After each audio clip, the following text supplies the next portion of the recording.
YouTube, what the fuck going on, man? We back with another reaction, man. Today we got cops take down FBI agent son for murder, man. Hop into it. Make sure you like, comment, subscribe, post notice. Do go live every day on this channel, so make sure that go live between 7:30, 8ish. Make sure you stay tuned for live streams and hopping right into the reaction, man. Let's get into it, man. Just before 10 a.m. in Get into it, Albuquerque, man. New Mexico, where police hone in on a suspect in connection to the murder of a 13-year-old boy. Attention, Michael Flores, site of Pearl Avenue Drive, or Pearl Drive Northeast. This is the Albuquerque Police Department SWAT team. You are under arrest and not free to leave. Exit the front door with your hands up and empty and follow the commands given to you by the officers you come into contact with. Sorry. If you comply, we can guarantee your safety. I got if you do not comply, force will be used against you. Keep coming, keep coming, keep coming. Let's be ready to fight some shit.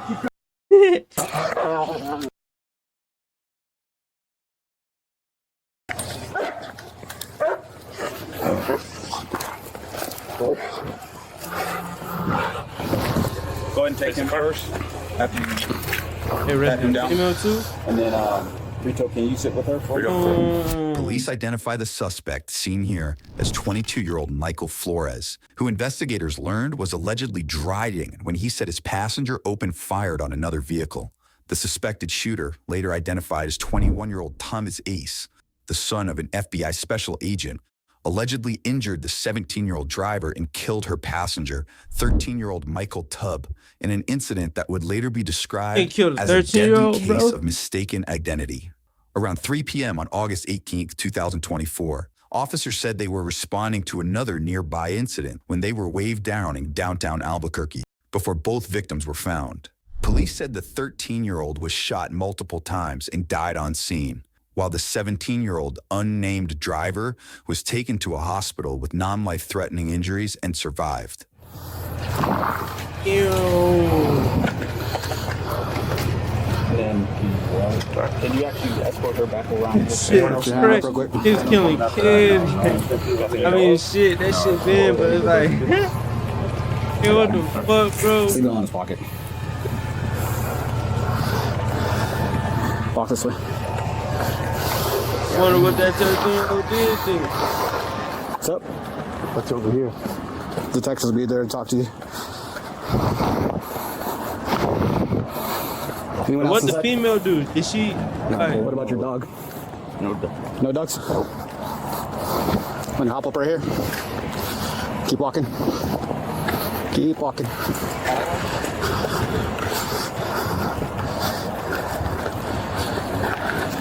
So, Michael, there it goes when I call you, bro. All his stuff's in his pockets, including the... Michael was taken to jail, while Thomas remains MIA, for now. But 2 months later, the 22-year-old inmate decides it's time to tell his side of the story. I've only known him I've known him 2 years, but I was only really friends with him for like a few months prior to this because I sold cocaine to him and a lot of my friends and friends of their friends. And so he was a friend of a friend. What that got to do who with I just happened to be with. Well, I'm saying he their- trying to figure out. Well, he trying to tell them why they know him and shit. Like, nigga, they finna book your ass. Well, you already booked, but nigga, you tell him too much, gang. For like a few months prior to this because I sold cocaine to him and a lot of my friends and friends of their friends. And so he was a friend of a friend who I just happened to be with downtown. He runs into somebody when we're down there, like when we're walking back to the car to leave or whatever. This person,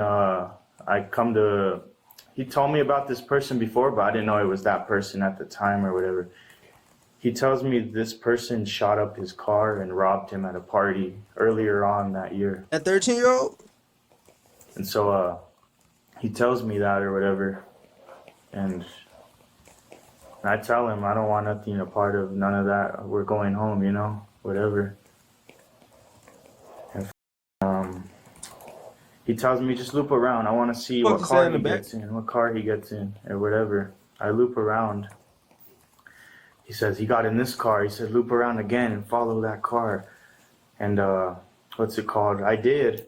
I followed it maybe 5 or 10 minutes up the road, like towards UNM.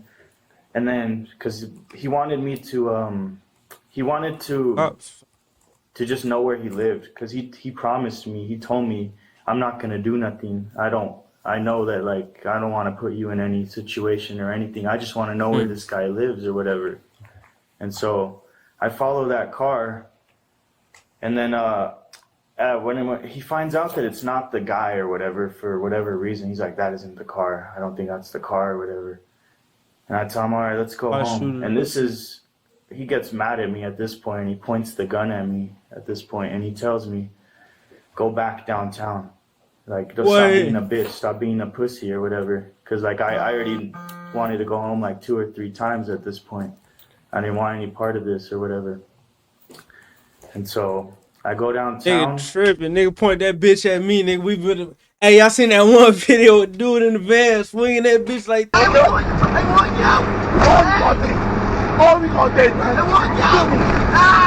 This nigga, we would have been just like that. Fuck is he talking about?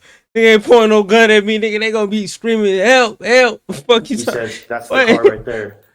And it was that car. And that car happened to be right there, like a block or two where we seen that guy or whatever. And he said, that's the car right there. That's the car right there. And I follow it for like 2 minutes around there. And I'm like, fuck this. I'm taking us home or whatever. I go from following it and I get into the turning lane to what's it called?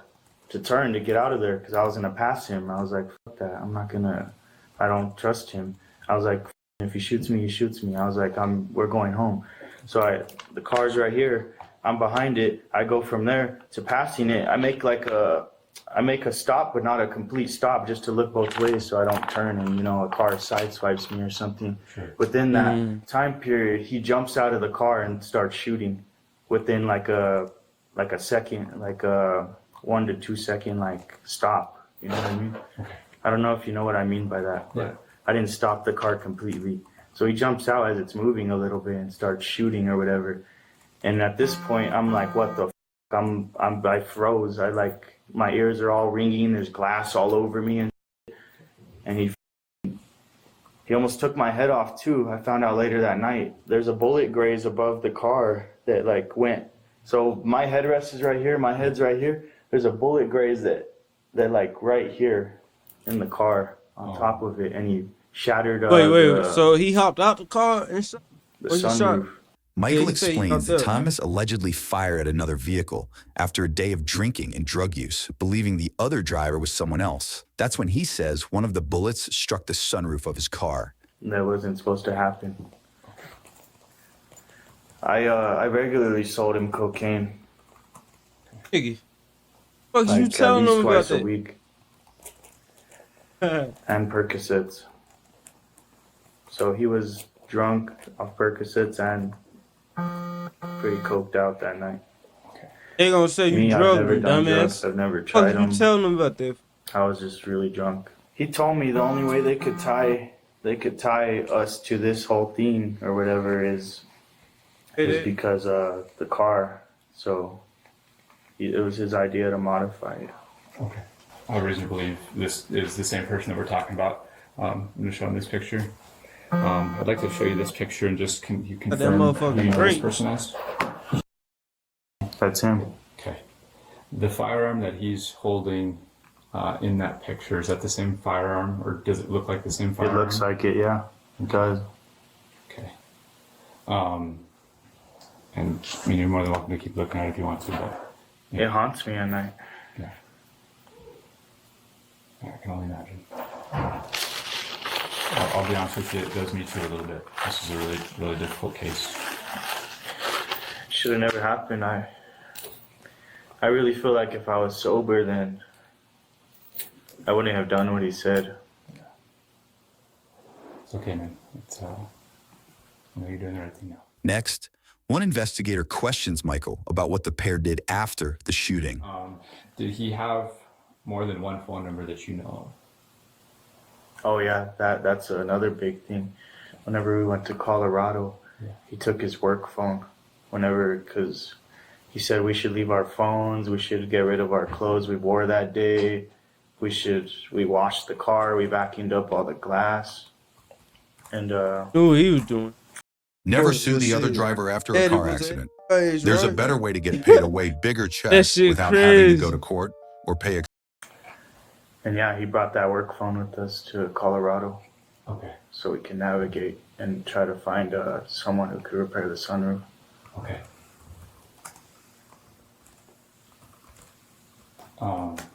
Did you guys end up getting rid of the clothes and stuff that you wore that day?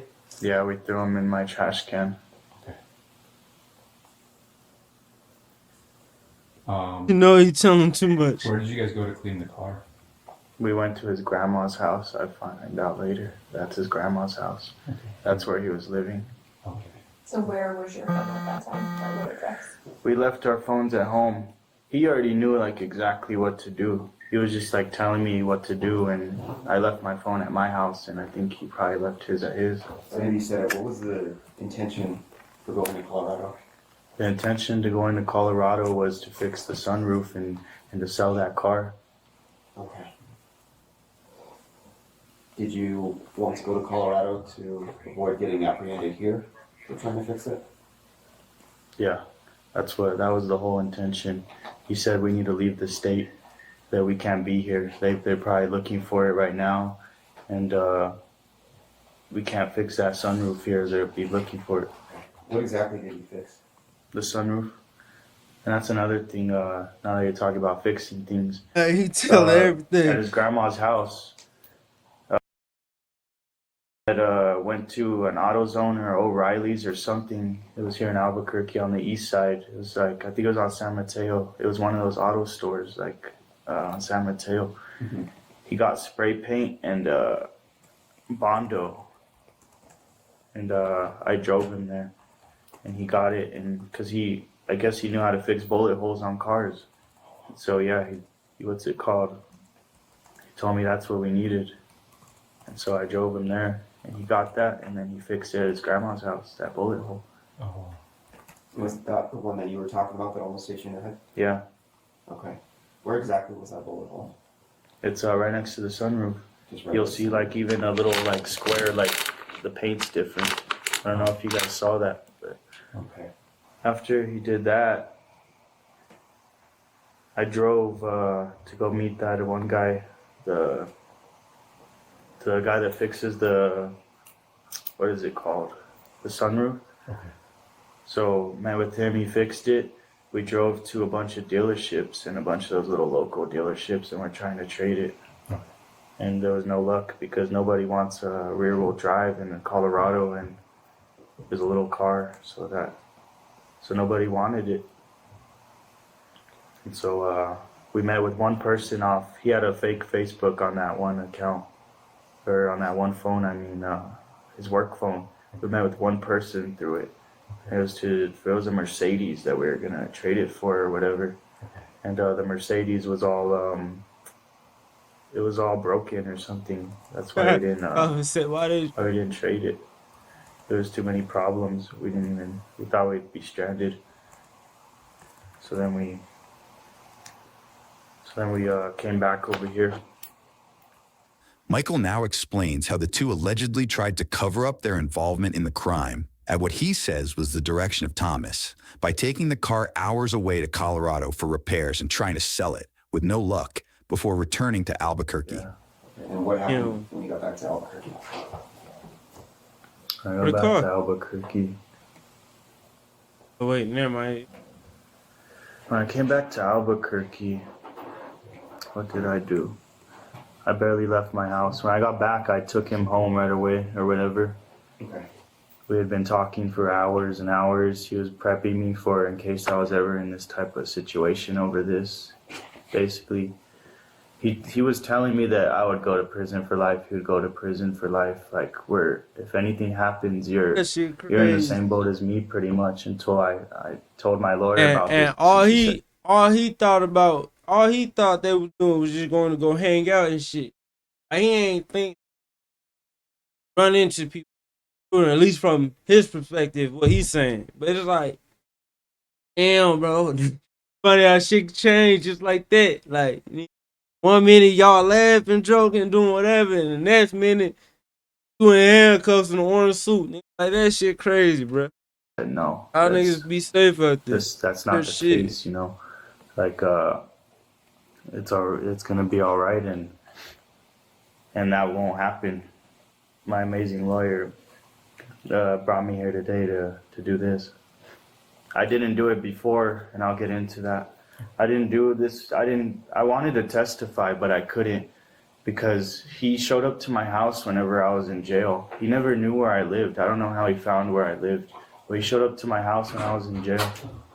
When I was in jail the first time or whatever. He showed up to my house when I was in jail the first time, and he talked to her and her mom or whatever. And so, being in jail, I was like, how the f does he know where I live?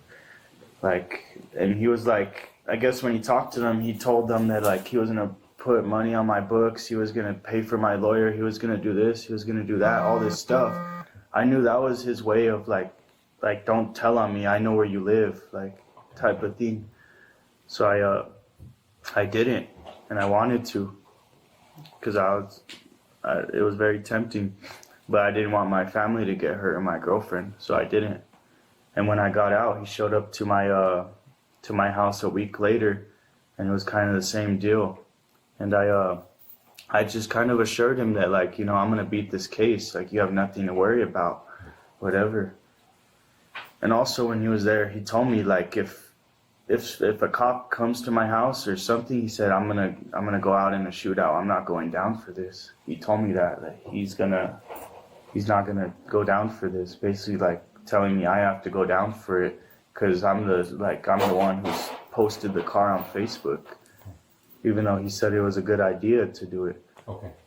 Michael now points to alleged intimidation tactics. He said Thomas used against him to keep quiet. That's his reason for not talking sooner. Yeah. And then he showed up again, and that was at the Pearl House again. Yeah. Y'all think that shit gonna help him? All right. And the second time he showed up, it seemed like he was all like he was on drugs or something. And it seemed like he was, I don't know if he was super high or if he'd been crying, but he didn't seem all there the second time he showed up. Okay. Did you have any guns on him when he showed up? He did. He had a handgun. Both times? I don't know, the first time I was in jail. And I didn't want my family to get hurt, so I didn't testify right away. And after he showed up that second time, did you guys keep talking? No. No? That was it. Has there been any communication between that then and now? No. None. He in jail, dude. So I assume your girlfriend and her mom know about this whole situation? No, nobody does. We swore that we would never tell anyone. He made me swear to him that I would never tell anyone about this. And I haven't, and I don't know. I don't think he did either, but I never told anyone. Not one person. So nobody Not else, one friend. except the people in this room, the people involved in your case, know about what happened? Yeah, and my attorney, yeah. So nobody else knows? Nobody else knows. What did you notice about that car as far as people inside it? No, it was heavily tinted. It was heavily tinted. Yeah, and that's another thing. He, whenever, like, we're on the road trip to Colorado. Every time he said it, and that's another thing, just know his ass been tell some more of the story, gang. His ass been telling it all. Some shit ain't had to be said, and he's telling. Or whatever, he told me that that the reason he started shooting was because he saw a gun. He's full of shit. I didn't see a gun at all. That car was really tinted. How the hell are you gonna see a gun? And then how many times did you shoot? I'd have to say like 20 times. Okay. Is it a fully automatic or? No, I don't think so. No. Do you know where those guns are now? No. He told me whenever he came that I don't have to worry about. Then he say, hold on. Then he say that they ain't know. They said that wasn't the car. Like, they both said, nah, that wasn't the car. Or something. Like, nah, that wasn't. I don't know, man. Shit, this shit crazy. They said it wasn't the car, or at least that's what he said. He said that car or some shit. I don't know, man. That shit crazy. And then like he assured me like, crazy. what's it called? Those guns are gone. Like they're never gonna find those guns. That's what he told me, word for word. Okay. And like I'll be okay. I'll beat it or whatever. So what was the discussion, because obviously the news published some information about the victim in this case. Mm-hmm. What was the conversation between you and me? Because obviously it was not The conversation. 6'1" kid with an Edgar haircut that he had talked to. Yeah, he said, like I said, he seemed all f***ed up, and I assumed that that's because of that. He even told me I didn't know I killed that kid that night. And I was like, I tried to make him feel better or whatever. He was very like, you could tell he was like losing it. That was like, and he told me also, I think after that's when he told me that he's not going down for this and he'll go out in a shootout. He told me that word for word. So you're saying that you guys raided his house or whatever. Did you guys arrest him? Not yet. So he's on the run. Okay. So that's what you're saying. So he's out there. For now. I hope to change that as soon as today. At Drive Time, we make it easy to buy a That car. shit Approved on your crazy. phone, shop for cars on your phone, customize your terms on your phone. Just one day after Michael's discussion with investigators, police tracked down their other suspect. on his work phone, huh? Ooh! Hey, they bounced out quick as hell. Not quick, but shit. Hands up! Step out with your hands up! Put your hands up! Step away from the car! Oh, he blurring some shit. We used against you! Stop right there!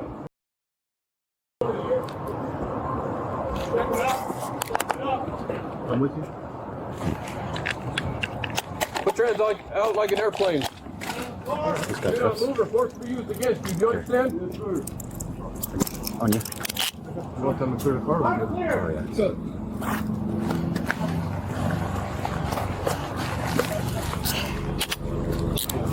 Give me the other hand. The rest two people. Nothing, officer. No weapons? No, sir. The suspect is taken through an investigation room of his own in another redacted video. But I'd like to hear your side of the story, okay? So what I'd like to do is I'd like to read you your Miranda warnings, go through them one at a time, okay? Nice and slow. If you have any questions, you stop me, let me know. And this is your chance to kind of tell me your side of the story, okay? What happened that night, why, what happened, all that, all right? So have your rights in mind. You want to talk to me about what happened, man? Not in the least bit? Sir, I'd rather have my lawyer here. Okay. All right, man. Well, like I said, you are under arrest, okay? All your charging documents and everything will be at the jail. The suspect asks for a lawyer and ends the interview, but seconds later gets a chance to talk to his father. Hey, Dad. Yeah. Give me a second.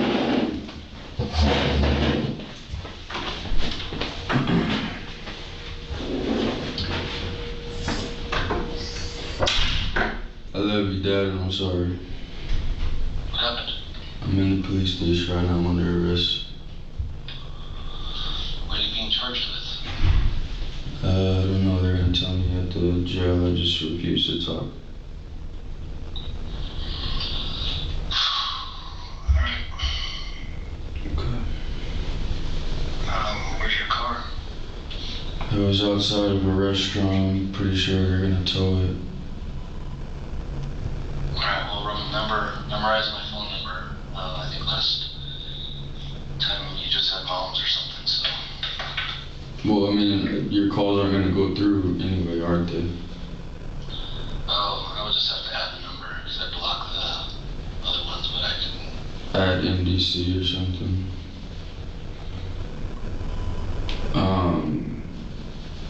Maybe you could give my work a call tomorrow or something, let them know that, because the truck's at my house.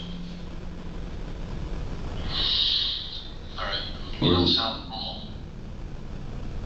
No, I'm just, that is what it is, you know. Right. Well, you should get a... I'll point a lawyer for you.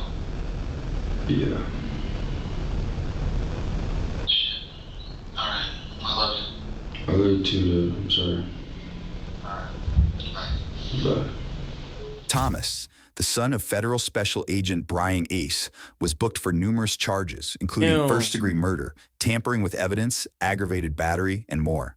While awaiting the outcome of his charges, the 21-year-old was reportedly found unresponsive in his cell around 4:30 a.m. in July 2025 and pronounced dead shortly after. Michael was booked for multiple counts of tampering with evidence and first-degree murder. At last check, the 22-year-old accepted a plea deal and pleaded guilty to the lesser charges. He's expected back in court to face sentencing this fall. Nothing personal on my end, man. I'm not mad at you for not talking to me. It's all within your constitutional rights. Obviously, this is pretty serious stuff we're talking about here, and I can see that you're, visibly upset, and it is what it is, man. There's no hard feelings on my end. It just is what it is, right? Very matter of fact. I think you know the game. Been around a little bit, and I'm well aware of who your dad is. Okay, I appreciate you being respectful, and best of luck to you. Okay, man. These look like regular glasses, but what they do is on another level. Don't risk straining your eyes or wasting money on outdated prescription glasses. These incredible new glasses can... Hey, man, that's it for the video, man. If you like the video, man, make sure you like, comment, subscribe, man. One more.